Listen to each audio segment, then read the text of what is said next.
my name is Justina, and I'm going to be refuting Kelly's claim, which was globalization fails to reduce poverty. And her three supporting claims were: 1, impoverished states continue to fail to reduce poverty through globalization; 2, globalization causes the race to the bottom effect; and 3, poverty is increasing in developing countries because of globalization. And my claim is that Kelly's claim was not sufficiently supported through the data she provided, and the information found outside and inside of her argument contradicted her claim. So her first claim was that impoverished states continue to fail to reduce poverty through globalization, but she doesn't actually specify what types of efforts are made. And then she continues to tie globalization to being a major cause of Africa's poverty, when in fact it's due to many various factors. One of them being the lack of strong central governments in sub-Saharan African countries. And a strong government is necessary in order to have a structured economy, because it provides some sort of income to the people. And the absence of a central government has also caused conflicts like the rebellion in Somalia, which has been going on since 1989. And the UN Development Program said that 73% of Somalia's people are in poverty, and this is contributed to that rebellion. African countries are also transitioning to democratic governments, and Augustin Fosu of the University of Ghana said that for African economies, the initial transition to democracy can be fraught with risks of political disorder and maybe growth inhibiting. So as you can see, these factors influence Africa's poverty level more than globalization. And also, the World Bank says that the sub-Saharan Africa actually reduced its extreme poverty levels from 53% in 1981 to 47% in 2011, which goes against my opponent's claim. And my opponent also failed to discuss how globalization affects other nations.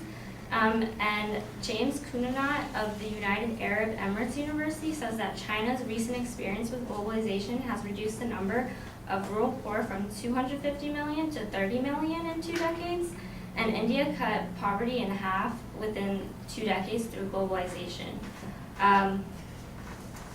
So these developing nations show the reduction of poverty through globalization, which also goes against my opponent's claim.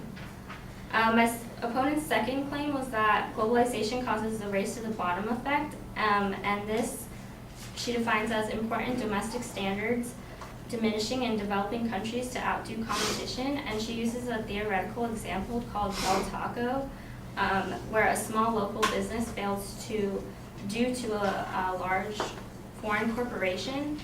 And this is a hypothetical example based off of an assumption, which weakens my opponent's argument, and she assumes that businesses can't flourish when competing against each other, when there are actually many industries that have had globalization create a healthy competition, like the car industry and the food corporations, and these employ more people to give them the chance to escape poverty. My opponent's third claim was that poverty is increasing in developing countries due to globalization, and in her argument, she has a statistic that says as follows. Except for China, which is globalization's poster child, the number of people living on less than $2 a day has increased globally.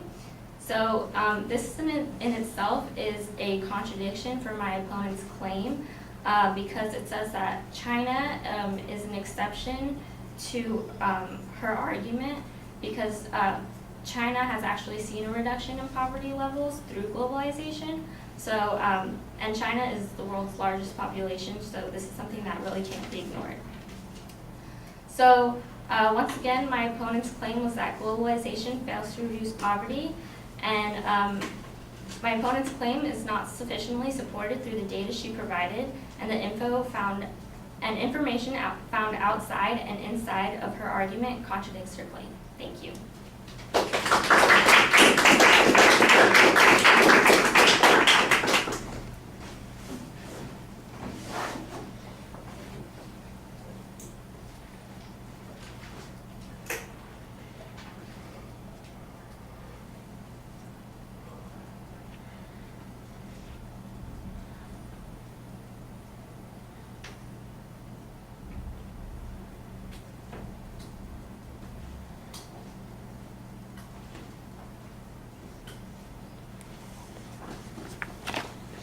All right, structurally, it was really easy to follow. There's a good preview of what the supporting points are. You signpost them as you go through.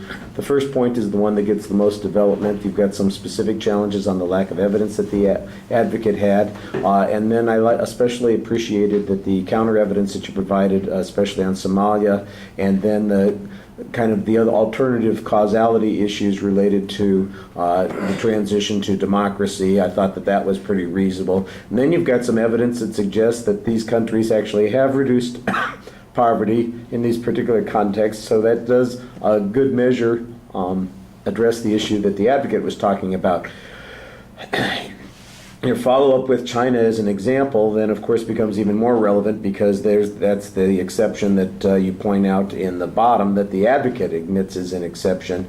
And if you go from 250 million people who are poor to 30 million people who are poor, that sounds like a pretty substantial reduction. And of course if you took out China, then the averages are going to be different. Well, why are we taking out China? Why is globalization only going to be evaluated in other places where it hasn't been able to develop yet sufficiently, but in the one place that it has been able to develop and it's been successful, we should ignore that? I think that that's a reasonable double standard to point out, and I thought you did a good job on that. The race to the bottom, you challenged the hypothetical, that example, that's okay. You do have some general responses with potential counter examples, although you never document them. I thought the food and the car industries, for instance, would probably be good examples. It would be helpful to have some data on that particular point.